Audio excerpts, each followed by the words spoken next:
All right, well, next up in the Spec Corvette project is my fire system. In this particular case, or with this car, I decided to do 2 bottles. And the main reason for that is because I need to have ballast in the car anyway to make a minimum weight. And so I might as well have something in there that's functional, like for safety. So I've got a standard bottle, and then I've got a second bottle, which has essentially an automated firing system here. It's kind of like a sprinkler system you'd see in a building. So anyway, if this thing hits a certain temperature, it'll burst and it'll go off. So this will be in the car basically to protect me as the driver. So if for some reason I'm incapacitated, the car's engulfed in flames, that thing goes off. Maybe it'll give me another 30 to 40 seconds of time before they can get there and get me out. So that's what that's about. But both of these bottles are going to be on pulls. So if you look over here, you'll see I've got 2 heads, 2 pulls. These are going to run into a tease, so they'll basically use the same nozzles for putting the fire out if it comes down to it. So anyway, I'll walk through some of that and the placement of it as I go ahead and get it installed in the car. The system, I got this from FFP Fire, who is a Spec Corvette sponsor, the manufacturer's fire bottle. It comes with, I guess this is aluminum line, not very much of it. So what I'm going to do instead actually is I'm going to use this -3 braided line and an AN fittings just to make it a little bit easier to route. It also comes with these band clamps, although it only came with 2 band clamps in this mounting plate.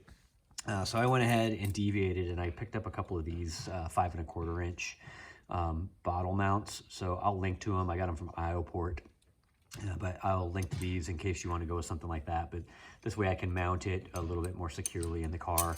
I just like that setup a little bit better.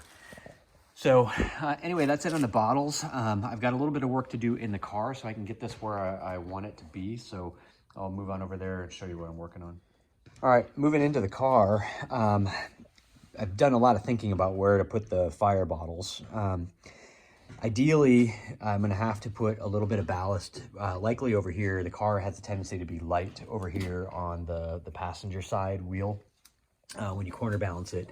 So I like to have my weight as low as I can get it and as far over to the passenger side as I can get it towards that rear passenger side wheel.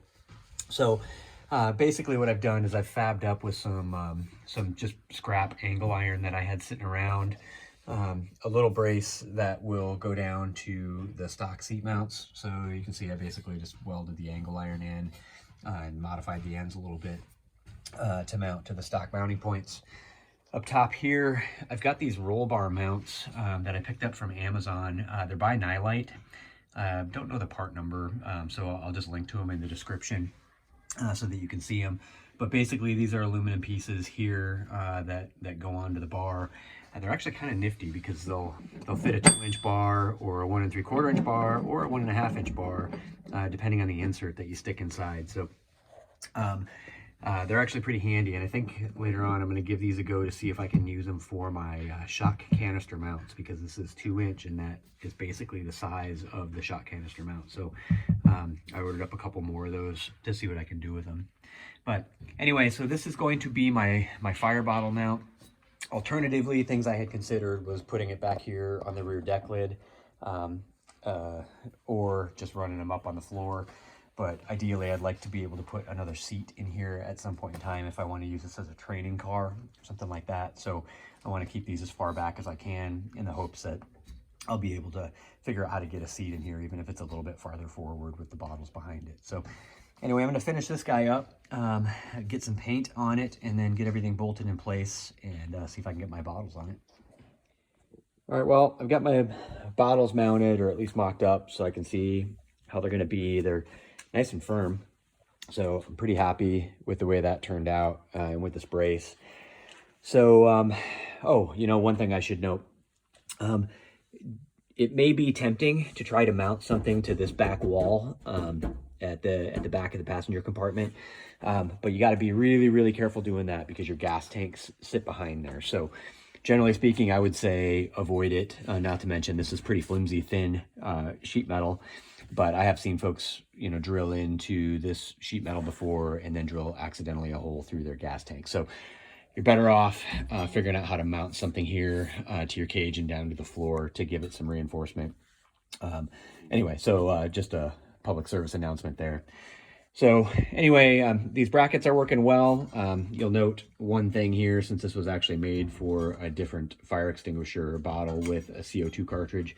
I don't have anything in here for the CO2, so I'm not sure yet if I'll just cut that out or what. But anyway, it's holding the bottle really well and I'm happy with it.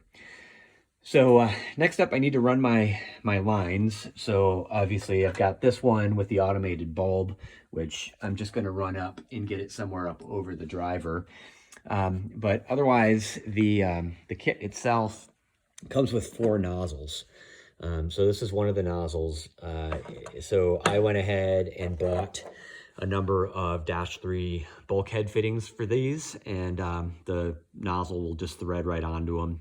If you want to run hard line, the kit comes with the stuff necessary for the hard line. So I'm using these. So I've got a number of bulkhead tees and 90-degree fittings. So basically just drill like a 3/8 inch hole in the various places that I want to have them and drop them in. So right now, what I'm thinking is I'll just replicate what I did in the other car. So over here, I have already drilled a hole over there in the far corner. So I'm going to put one basically right above the fuel pump. So I will come off of probably this bottom bottle with a 90, come up to the top bottle with a T. So they both feed each other. And then run my line over. I'll use a T bulkhead fitting there. So I'll get the fuel pump area in case that catches fire. I'll run down over to the driver compartment, and somewhere probably down around my legs, I will put one to spray on me, the driver, kind of down by my legs in case fire's coming through from the firewall. And then run into the engine compartment where the other 2 will probably go, and likely I will put one on each side of the engine. So probably a T bulkhead fitting over here on the driver's side, and then a 90-degree bulkhead fitting over here. So it'll be just kind of sitting behind the engine on the passenger side. And not sure the best way to do this yet. You know, so obviously I've got my fuel rail up here, which is a concern, but I think a more common concern is actually blowing an engine and getting oil spray onto the exhaust manifold and having it catch fire down here. So I may just kind of end up splitting the difference and see if I can get it over here so that the nozzle can get both the fuel rail area and, you know, down here in this side in case something catches fire down off of the exhaust manifold. So I'll get to work on that and keep checking back in with you. All right, fire system's coming along. You can see I got the bottles mounted up. I've got my lines run. So down here on the bottom, I started off with my 90-degree fitting. I did have to run to the hardware store to pick up a reducer. The bottle itself takes a 1/4 inch NPT, and my -3 fitting was an 1/8 inch NPT. So I just picked up a reducer there. I've been making my own lines, so I've been able to get them pretty much exactly the length I need. I went through 2 coils of -3 braided PTFE line just for reference. Anyway, came up to a T fitting, again with a 1/8 inch NPT, another reducer, and then going into my -3. This top bottle is also the one that has the line coming out to the temperature-induced nozzle, or the automated nozzle. So basically I ran that along up the roll cage. It's going back here, up to the roof of the car, and then again along the top of the roll cage over here to the driver's compartment.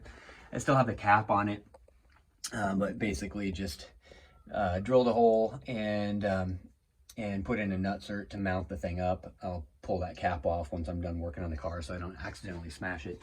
But the idea behind that anyway is to kind of hose me down in the event of a fire where I'm incapacitated and can't get out. Hopefully get me another 30 to 40 seconds until a rescue crew can get to me and put the fire out. Hopefully that thing never goes off. Hopefully it never goes off while I'm in a race, which is one thing I'm a little bit nervous about, but I'm also nervous about a fire. So I guess we'll see what happens. Anyway, So my main line continues back along. It goes to the rear tub, and then I have another T fitting. That's a three-way dash 3, and that basically is going to a nozzle on the underside of the tub, right above where the fuel pump and fuel lines are. So figuring if something were to happen down there and catch the lines, a pull of either bottle will spray that down pretty well. So anyway, that line just continues along the back of the tub and then down behind the seat and along the floor. So I'll cruise over there and give you a look at that as well. All right, over here on the driver's side, we'll pick up where we left off, right? So there's our bulkhead fitting in the rear. Here we are running along the rear of the tub down to the floor. And really down here, I'm just using the stock, I guess like flexible wire ties. I don't know what the heck to call those things to hold the line in place. It works pretty well. Anyway, there's a couple of them. There's another one right there. And then as I cruise along, I went up next to the dead pedal, and then I put another T right there. You can kind of see it going through the firewall. And so at that T, basically, I'm branching off inside, coming back around here to a nozzle that's spraying down at my feet toward the firewall, just figuring then in the event of a fire, there's a decent chance that fire is coming from the firewall itself. So spray down there, kind of towards my ankles where maybe the suit and the socks might not be doing as good of a job. Anyway, so then the rest of it is going to branch out through that firewall. I'll give you a look at where that's at. So coming around, down here, we can see it coming out of the firewall, right there, right behind the udders. So that comes out. I've got it essentially zip tied to the frame rail, and then I'm going up through one of the udders and out under where the wipers are along my cowl. And then you can see I've got another T fitting here with a nozzle. So that nozzle is set up so that it can get a little bit of mist over towards the fuel rail, but also get down towards the manifold in the event that I'm catching oil or something like that on fire down there, or something else. And then anyway, the line continues along to a 90-degree fitting. That's probably going to be a little bit difficult to see over there. I guess you can kind of see it. There's a 90-degree fitting there. Doing the same thing. It's popping out of the firewall to give a good spray, and generally the same area on the passenger side of the car. So that's how I have the nozzles all set up. At this point now, I'm going to move on to getting my pulls together. I'll have two of them. So I figure out where I'm going to put each. I think one will be easy access for an emergency crew worker. The other one will be easy access for me.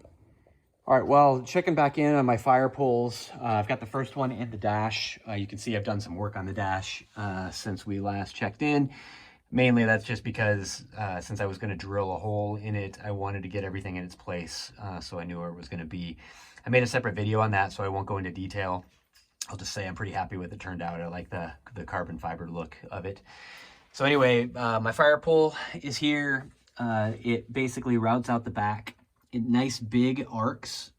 You want to avoid making any tight turns because it makes it really hard to pull on the actuator. So nice big arcs along the back of the firewall. Down to the floor. I'm using the factory wire holds to keep it in place down there for now. Again in the back, and then nice big sweeping turns as I come along the back of the bulkhead into the fire bottle itself. So I will do a little bit more with my routing once I get my second pull in, but for now, basically I've got this entering. You can see right there. There's a set screw, which you can kind of see in the center of the screen, that you have to back out in order to slide this in. The cable itself gets skinned back a little bit, so the plastic sheathing gets relieved, and then there'll be basically a metal sheathing, which I'll show you on a separate cable in a second, that passes through here. You put the set screw back in. Be very careful not to over tighten it, because essentially on the inside of that sheath you have this wire, which you can basically see poking out the other side, and that wire needs to be able to move freely. So when you pull a handle, pull the fire handle, basically what happens is this wire gets pulled back, and as that wire gets pulled back, it is what fires this system down. So if you over tighten the set screw, it squeezes the sheath down, it pinches the wire, and you won't actually be able to set off the extinguisher in the event that you need it. So anyway, just mental note on that. Don't over tighten it, but it does need to be tight enough so that you can't accidentally pull the thing out, right? So you don't want that to happen either. So anyway, that is how I have it wired up. I did end up trimming the actuator cable down a little bit. So I'll just kind of see if I can pan out. You can see I took off, I'm going to say maybe 4.5 feet as it goes all the way down there. The directions that came with the fire bottle didn't say a whole heck of a lot about it, but it wasn't too big of a deal. Basically, you just want to make sure that you've got a nice square cut at the end. Man, this doesn't want to focus, does it? So a nice square cut at the end, and then you want to skin back the plastic to leave this sheath behind. Of course, when you do that, you need to pull the actuator cable back so that you don't accidentally cut it, because that'll cause a problem. And at that point, you'll be stuck. So just work slowly, cut it back carefully. And then what I did is I left the actuator cable itself at full length until I got it installed, passed it through, and then once I had it in there, I just cut it down to size, right? So you can kind of see I've got a little bit sticking out there. You could probably make it go flush and it would be just fine. I just wanted to be able to see that it was sticking out a little bit. It was a little jagged after I did it, so I just filed it down and rounded it out so that it's not gonna catch on anything. I can pass my finger across it and not worry about getting cut.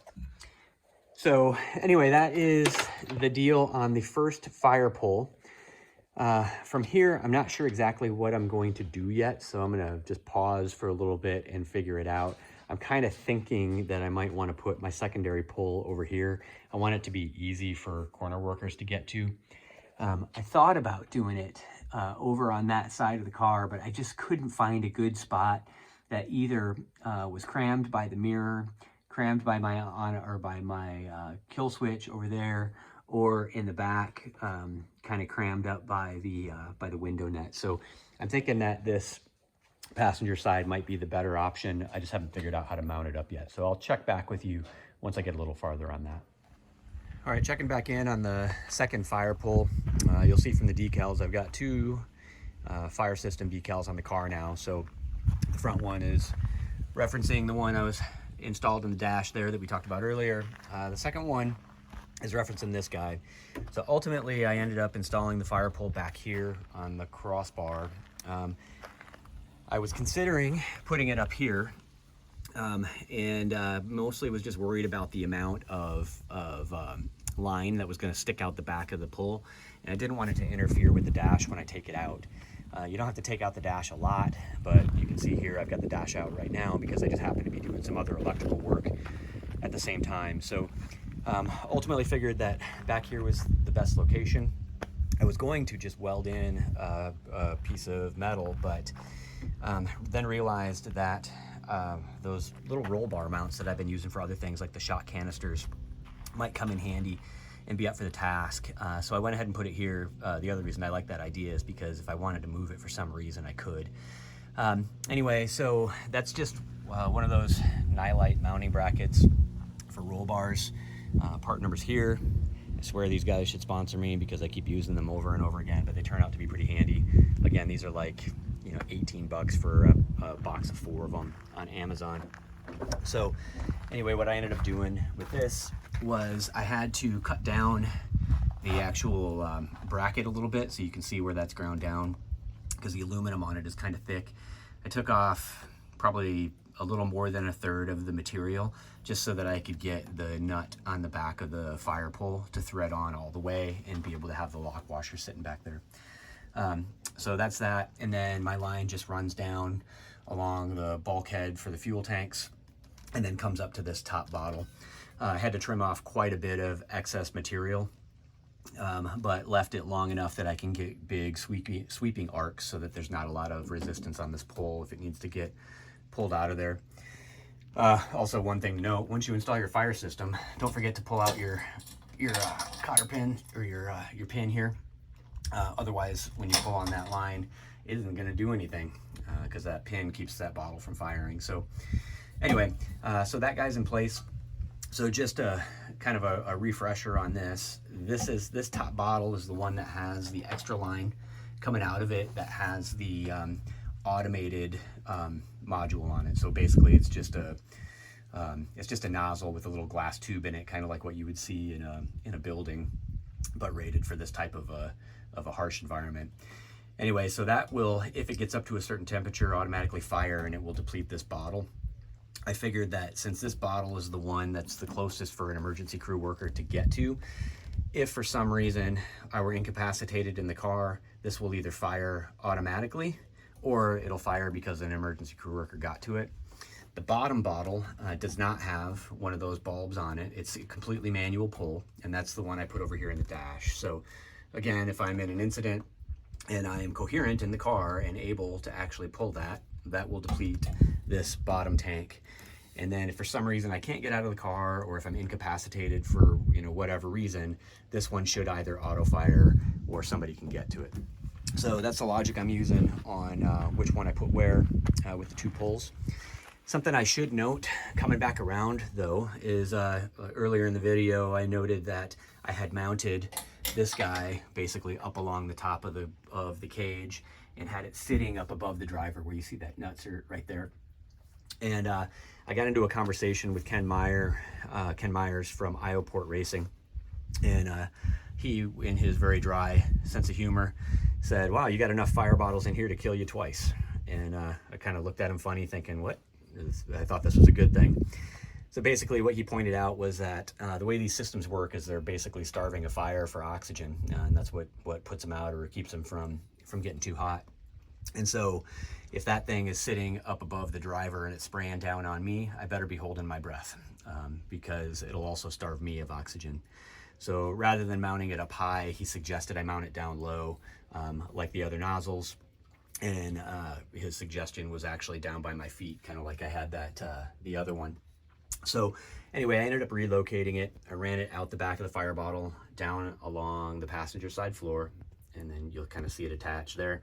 And then I go up and behind, and I'll see if I can get to this to show you. Basically, I've got it mounted right there, so you can see it. Don't forget to take the little cap off the top of it.